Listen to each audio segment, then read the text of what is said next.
Good afternoon. The idea of this conversation started when I showed Pari, the CEO of Zanao, an article that I was going to publish. It was really about advocating why the executives in large companies, large enterprise technology companies, should be mandated to spend some time with startups, dabble with startups, and to drive changes within their organization, to drive different cultural mind shift, if you will. And he said, reading that, he said, you should come and talk about,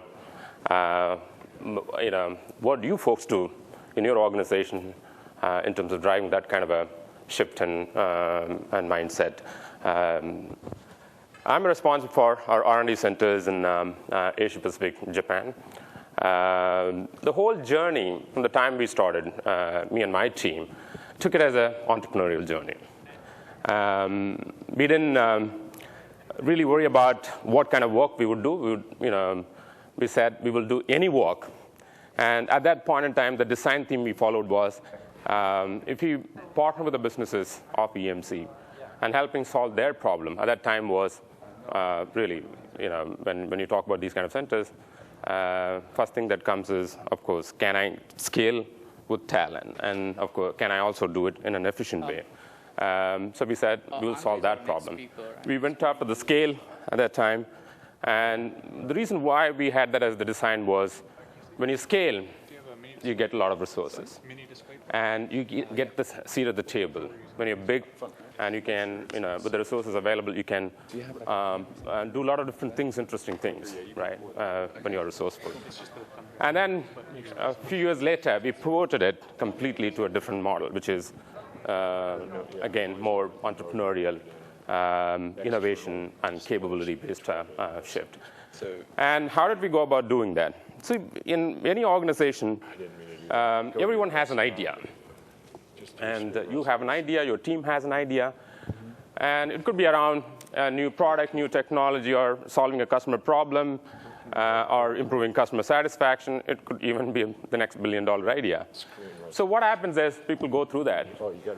In a typical large enterprise scenario, these are the things that we end up facing. People, all kinds of hurdles, budget constraints, silos, bureaucracy, and we can't do that. Policy doesn't allow us to do. These are the kind of hurdles people come across, our employees come across, leaders at mid-management levels, leaders come across. And when you move to a startup kind of scenario, think about this. They don't think about those kind of hurdles. They think about possibilities, opportunities, and also think about the mindset of our people in large enterprises. And director of engineering with 100 engineers, they don't really realize the power of that 100 engineers. In a startup kind of a scenario, you often come across 20 engineers, 30 engineers. They think they are going to change the world. I need the mic. Right? Yeah, and I'm going to solve solve the next big problem. That's the kind of mindset they carry. And it's not that they don't have the hurdles. And they look at the possibility and working towards making that happen. The hurdles are there, but they try to work around it. And in a large enterprise scenario, the 100 people or 100 engineer, director of engineering, when you ask them to do something or her do something, first thing is, I don't have enough bandwidth, right? And there is a lot of lack of inspiration. Not everyone connects with the larger purpose of the company that they work for, and therefore they're not able to inspire their teams. Right? When in a power of 100 people, if you bring their discretionary power to work, think about the amount of things that they can do and the kind of problems they can solve. So that's the kind of focus we had. What we did was, how do we change? Let me build it out. The change has to start from the top, we realized. So we brought all of our leaders from Asia, China, our centers in China, India, and other places. And we worked with the Indian School of Business, which is out of Hyderabad, India. And we brought in some well-known professors or coaches of entrepreneurs from the Valley. We put together a program. How do you create entrepreneurial leadership within a large company setup? How do you create entrepreneurship how do you change the mindset? The industry, you are in the heart of the disruption here. The industry that we are part of is going through massive disruption. Of course, our customers are going through disruption as well. And how do we live in a big world. How do we, and that change, that's a disruption to our company as well as, but as a company goes through disruption, we also as a team will go through some disruption. How do we change, how do we understand it? How do we how do we see opportunities in the ambiguities? How do we, that sort of thing. We went through a couple of such workshops, and then it's not just about the workshop that will change, but also how do we help our people, bring the change to the subconscious level. We went through that process. And once you have that going, you need to also enable the organization with the right platform. So what we went through was, for example, not just the top leadership level or the mid-management level. We went through similar such programs, and we created the right platform. I2I is, we have a massive workforce now in that part of the world. We have about 8,000 engineers doing all kinds of products and also services around our products to our customers. And as you would imagine, most of our customers are in this part of the world. 60% of our revenue comes from North America still. And so our engineers they don't get to touch customer. But we try to solve that problem through our services organization that is touching every single day our customers around the world. We brought them together. We created this platform called I2I, Information to Intelligence. Every single day, as our services engineers, get to learn about how our products do well, how products perform in the customer place, what kind of problems they face, and what can we do better with our products and solutions. And that gets translated into, that knowledge gets, the engineers from the product side working with the services, they get that learning. And then go back, innovate on the products, right? And, we taught them also in the process how to not just be an engineer, but also bring the business context. How do we, what about our market? What about our competition? And what are the technological shifts happening in our marketplace and the customer base that we're servicing? And brought all that. And similarly, we have done countrywide hackathons around security, for example, to bring ideas together. And one such thing, Red Challenge that we had, that is now getting, with massive investment, it is getting globally launched as well. And also, ideas can come from everywhere. Not all teams would have the right resources when they have an idea. So what we did was we created an internal crowdsourcing platform called Crossroads. And anybody can publish an idea. And we have lots of engineers. And the average age of our centers in Asia is about 27. A lot of engineers with lots of energy, lots of ideas. It's uncommon. It's not uncommon for me to, in a cafeteria, young engineers coming to me and asking, hey, I want to do something different. I have lots of bandwidth. Can you give me a problem to solve? Right? And the Crossroad is a platform for those kind of engineers to come together to solve a problem that we want to solve for the company and our customers.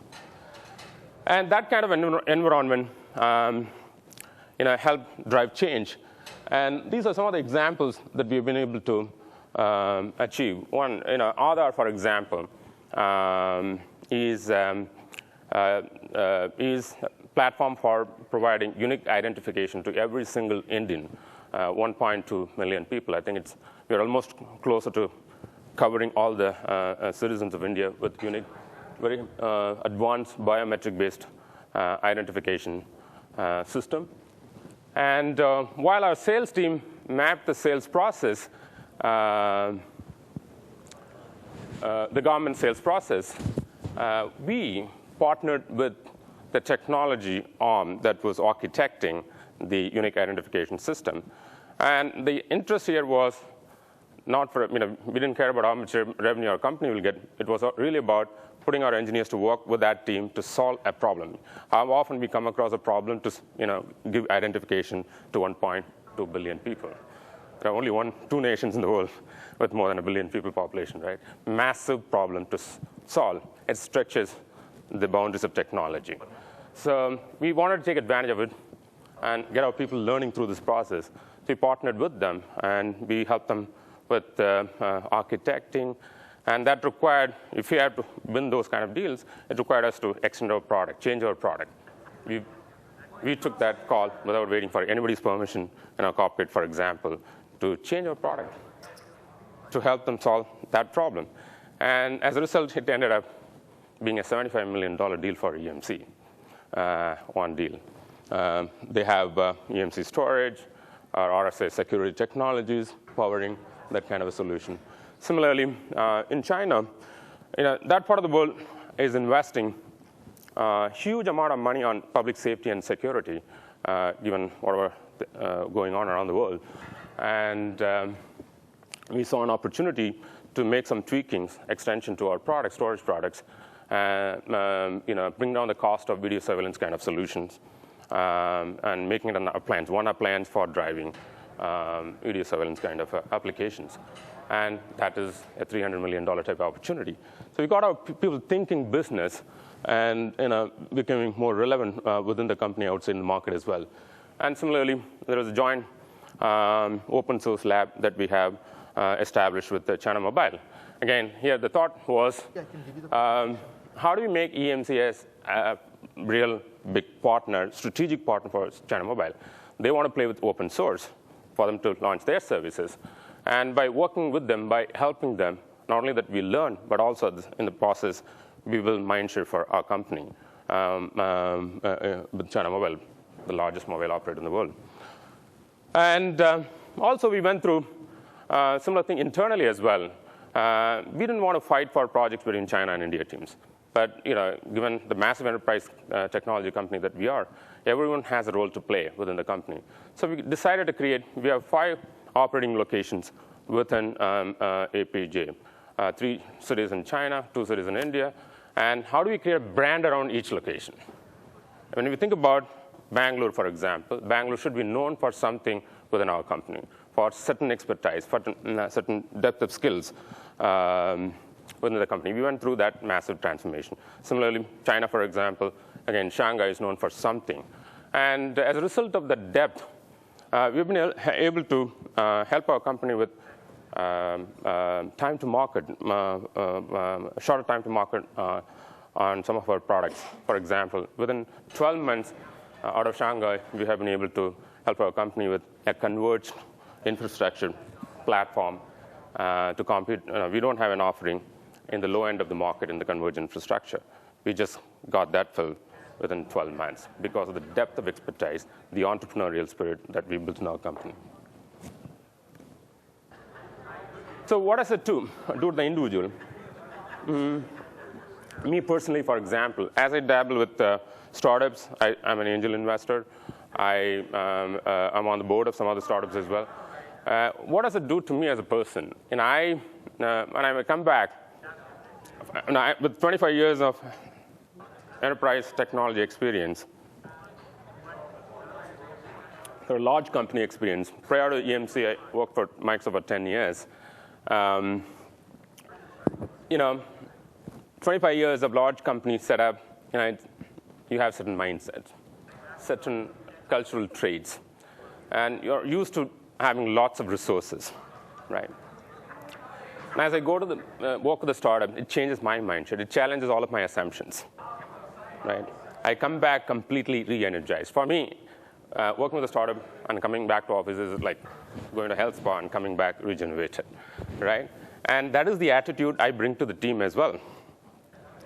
As I work with my team, and the tone of my conversation, how I encourage them, how I allow them to take risk, and what does it do to the culture within the company. I want to make sure that experience that I'm having working with startup is most of my staff get. So as a result, we have put together a program for us to engage with startup as a company in that part of the world. And there is an organization called iSpirit in India. it's an organization for startup ecosystem, encouraging the startup ecosystem. We put together, working with them, a corporate program for us to engage and coaching them, allowing them with access to our infrastructure. Startups don't have much of resources, so how do we expose our infrastructure to them for them to test out something?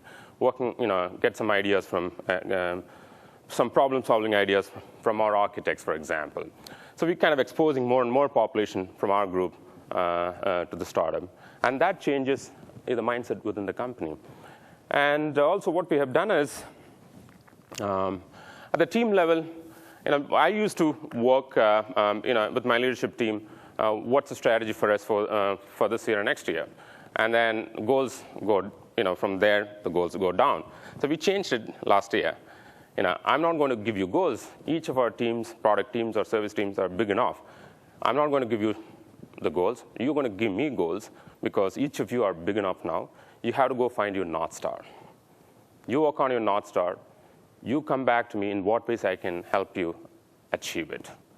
And that changes, again, the conversation, the mindset within the company. And as a result, not only the kind of examples that I showed, one of the major example, it's not always about a new innovation. It's about tweaking our product to be more suitable for a market. For example, in China, our flagship storage product, we would always qualify as the top technical product, but we'll always lose the deal because it's the most expensive product. And we realized that we don't necessarily have to always have the most technical, with all the bells and whistles to a customer. How can we tone it down, create a version of that product that is, that helps us with some competitiveness in such markets where, government is the majority buyer. So we did that. As a result of that, within a couple of years, our market share has gone up significantly to number one position. We were in number one in those markets. Number one position, both in India and China. Another thing that we did is we created a small group called Center for Transformation and Innovation in Bangalore. And that was really about, not about inventing a new product or a technology. It's about more, hey, we stand for cloud and big data and those kind of phenomena in the market, in the industry. And do we have a point of view about what do they mean to solving nation-scale problems? Like, if you take India or Africa kind of countries, you're talking about healthcare is a big problem. Education is a huge problem. And if you take any of those industries or spaces, healthcare, for example, India, an average Indian citizen have to travel 50 miles for a quality consulting. Okay, and that means wage loss. It takes about a day, half a day for him to, for a villager to go and come back. That's a wage loss for that family. And how do we solve those kind of problems? And also, skill supply. Would you imagine for 1.2 billion people, we have only 4,000 cardiologists in India. There's a huge supply gap as well. And quality healthcare is not always available everywhere. So what we have done is, can we do something to solve some of these problems? Working with the ecosystem, create a model to solve based on technology. What technology can do here, in this case, is cloud and others, is one, extended reach with device proliferation. Mobile is there everywhere, and with assisted delivery of certain services, you can improve the quality at the village public clinic level. And with now data being available, the planners can do a much better job planning for resources. So with that thought, we put together a solution working with some partners, and now we are rolling out to a district in Andhra, state of Andhra in India, that would cover, when we roll, I think we're finishing that this month, completing that this month, covering 4.5 million people. And in the next 6 months, the hope is to roll it out to a couple of other states covering hundreds of millions of people. This kind of extending ourselves, having an entrepreneurial mindset, not only creates a lot of energy within the company, it helps solve bigger problems in the society as well. With that, hope you had some takeaway from this. Allowed to take some questions. Yeah, incentive. So how do we measure? We go through the same kind of the same enterprise process, MB management by objectives, some bonus around it. But how do we change the objectives themselves to enable these sort of things happen and flourish? That's one. And on top of it, we made it a little more interesting as well. For example, Crossroads, people that come together to solve some problems, and we just announced some for the group that solves $10,000, for example. So we made it a little more interesting, but I think most importantly, people don't come together to solve those kind of problems, not for the financial benefits, but more for, more to, hey, I've done something useful, something great. Somebody was talking in the panel, I think, on your panel, I think, Sunil, the Apache, the best minds are working on something powerful without monetary gains. So, same thing here. We had a bunch of folks from BITS and IIT, kind of top engineering schools in India, and similarly in China. What do we do with them? There's so much energy that generation has. How do we harness that to do something good for the company that we are part of and the customers? I have a question. This is Srini. So you seems to be well-grounded in terms of spiritual and being the good leader for the organization. That's what I kind of figure from your presentation. But when you drive some initiatives towards encouraging the young talent and them to do a better job in addition to what they are tasked to do, right? But there's also organizational challenges. As a big company like EMC, you have at the top level, I mean, this is a bottom down. I mean, you're looking top down. You're looking at, as a leader, how you motivate, how you get the people to do the best thing, above and beyond their task to do, and then do the right thing for the nation while you're solving your corporate goals and things like that, right? You are kind of trying to balance best of both. But at the management level, on the top, you need to align the goals back to the management to make sure that these efforts, while it's taking place, is being well recognized and rewarded, or the management will say, hey, you know what, hell with this group, take them off, right? You always have a challenge. Yeah. How do you really balance that, because you'll be beaten up? So the entrepreneurial thing is not just about some of the local issues or the regional issues that we're working on. It's also about how do we influence our product roadmap as well. The I2I platform that we created, there is so much learning that happened between our services team that are touching customers every single day and the engineering teams, and that created a huge pipeline of roadmap influence to our products. That's something that the business leaders and product owners love, right? And that's how we balance. It's not always some cool stuff that goes to solving some problems locally, but also how do you really change the landscape on the product side as well, making our products more competitive in the markets. One of the things that we do, and particularly we are in the infrastructure space, technology infrastructure space. Any newer version of our products, generation of our products that we launch, migration is a huge challenge, right? And that basically creates hurdles in adoption of newer technologies in large enterprises. So what we've done, one of the things that we've taken in Asia, in our centers, but in China and India, is how do we bring down the cost of migration for our customers? How do we bring down the risk of migration by 50%? Huge benefit for our company as well as customers.